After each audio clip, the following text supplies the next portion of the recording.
Mayor and Council, there are many reasons why CAUSE does not support this development proposal and considers it to be a major mistake for our community. It's been argued that the plan has been on the books for decades. Numerous studies have been conducted, and therefore everybody should be accepting of it. We would argue that what appeared to be a good idea 30 years ago is not necessarily a good idea today. We've learned a lot over the past few decades about the negative impacts of urban sprawl on ecosystems, on wildlife, and human health. And it is irresponsible to ignore new information in order to persist with an outdated and a regressive plan for our community.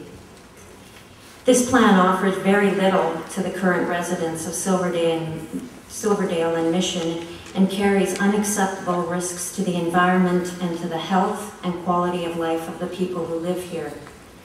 To date, our concerns about contamination of groundwater feeding our wells have not been adequately addressed. And while the stormwater management plan is said to be designed to enhance infiltration into the ground, there's no way of guaranteeing that contaminants, chemicals, and toxic substances won't also enter the aquifer. The rationale we have been given is that there's no filtering mechanism to protect our water now. This cynical argument fails to appreciate that the current forests and natural areas are to be replaced with Phase 1, 1,400 homes, 1,400 lawns to fertilize and weed kill, 1,400 households to dump chemicals down the drain, 1,400 to 2,800 cars to drain oil and gas into the stormwater.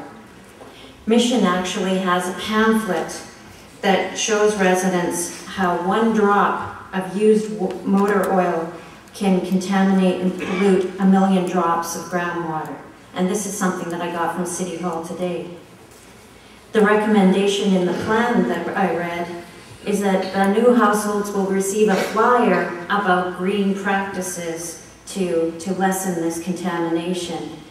A flyer is not enough for us. Runoff from stormwater has been implicated as one of the top reasons for decline in fish stocks, and it's also very unhealthy for people to drink, and once an aquifer is polluted, there's virtually no way to clean it up.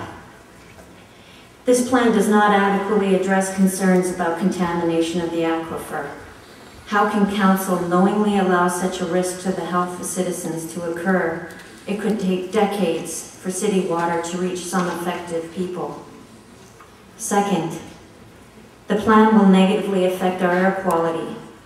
The forests of Silverdale currently function as the lungs of our community. They absorb carbon dioxide and release oxygen. 1,400 houses means at least 1,400 more cars on our congested streets. The argument that these residents on the hillside will be utilizing a new station at the West Coast Express is a fallacy. We know that discussions have taken place with the West Coast Express, and the next station to be built will be Albion, not Silverdale. The current technology of these trains makes it highly unlikely another station in Silverdale will be built in any time soon. We also know that car-dependent developments such as this are very unlikely to change down the road. So the plan does nothing to lessen car dependency, and in fact will double the problem in Mission. How can council knowingly allow degradation of our air quality to occur? The impacts to our health will be forever. Third, the development will have negative impact on wildlife. While the environmental studies do provide an adequate assessment aside from a few missing species, an assessment of the development impacts to these species, a key step in sustainable environmental planning, has been omitted. Instead of determining what species inhabit the site, assessing how these species will be impacted by urban development, determining how the impacts could be avoided or mitigated, and then selecting options which minimize those impacts, we have instead determined what species live on the site, and I understand there are endangered species there, and skipped straight ahead to a final housing development option without any regard for the impacts to the wildlife. Concerns about the lack of appropriate impact analysis have been noted by the district's own peer reviewer of the vegetation and habitat and wildlife studies, which confirm that development-related impacts will occur during planning and implementation. The reviewer said that compliance with the terms of reference was only partial. They noted that some wetlands required for red-legged frogs received low habitat ratings, and implications of blue-listed water pepper had not been addressed. The peer reviewer stated that the consultant's report provided no linkages to the neighborhood project with the potential of listed species to occur post-development. These concerns are also reported in both Federal Department of Fisheries, October 17th, 08, and the Provincial Ministry of Environment's report, which I just picked up today at City Hall. The DFO states, this plan does not include an environmental assessment which evaluates the potential impacts of the proposed land development on the larger watershed as required by Land 48.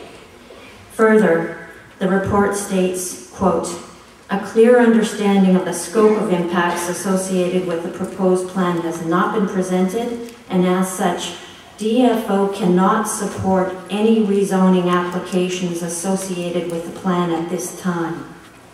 Finalizing the current plan could result in future requests for unacceptable impacts to fish habitat that may not be authorized by this department, necessitating future changes to the plan and/or additional financial and temporal obligations for the District of Mission. That is not a minor criticism from DFO. Similarly, the Ministry of Environment report states, quote, given the current ecological health and biodiversity observed in Southwest Mission, a thorough examination of anticipated ecological impacts from various land use alternatives is very important to properly inform decisions affecting the future of this landscape. Moving forward with major land use decisions, including the designation of conservation areas, without defining conservation objectives nor evaluating potential impacts, will likely lead to an ecologically unsustainable development, end quote. To summarize, without the environmental impact analysis, the risk to wildlife is unacceptably high. Given that the public hearing could lead to adoption of a final plan, adoption of the zoning for this plan, and adoption of a phased development agreement to guarantee that zoning for 20 years, there's no opportunity before us to conduct the environmental impact assessment and evaluate various options to conserve wildlife. How can council adopt a plan and guarantee the developer zoning before impacts to critical habitat and endangered wildlife have been evaluated? Doing the assessment later is too late for our wildlife.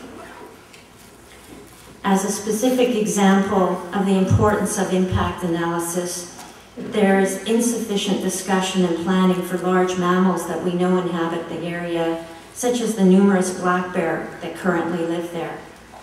We've seen this summer the tragic consequences of residential developments which encroach onto bear habitat, both in terms of public safety and bear fatalities, and which occur when wildlife-human interfaces are not appropriately managed. I saw nothing in either NPAC's recommended plan or in the proposed phased development agreement which adequately addressed this issue. Handing out, as is proposed, another flyer to new homeowners is not enough to protect residents or bears.